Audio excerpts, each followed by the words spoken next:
Je suis bien placé pour dire que le plus important, c'est pas la ressource. Le plus important, c'est l'idée, d'une part. Ensuite, avoir foi en son idée. Et ensuite, être résilient par rapport aux différents échecs qu'on va connaître dans le processus de la mise en place de son idée. Je pense que parfois, les gens se trompent beaucoup en se disant qu'ils ne peuvent pas créer parce qu'ils n'ont pas les ressources. Non, je pense qu'il faut d'abord commencer à réfléchir sur l'idée, amorcer avec des petites ressources et en fonction de l'accompagnement de la clientèle, en fonction de la façon dont l'activité va évoluer sur le marché, eh bien les ressources, on les a. C'est tellement vrai que quand j'ai commencé mes activités, qu'effectivement ça a correspondu à un besoin pour l'ensemble de la population, je n'ai eu aucun mal, non seulement à trouver des ressources, mais aussi à trouver des partenaires techniques. Parce qu'après, mon métier s'est internationalisé. On a commencé par le domestique, après par le national et ensuite par l'international. Et quand on dit international, c'est les gros opérateurs que vous connaissez tous.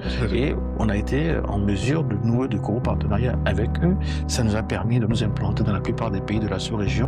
Et je suis vraiment persuadé, et ça je le dis pour les jeunes qui nous écoutent, et je les regarde dans les yeux pour leur dire que le plus important dans la notion de création d'entreprise, c'est pas forcément les ressources. Et aujourd'hui, les ressources, on sait les trouver, on peut les trouver. Il est beaucoup plus important de peaufiner son idée, de peaufiner son business plan et de faire en sorte que la demande de la clientèle corresponde à ce qu'on a envie de leur proposer.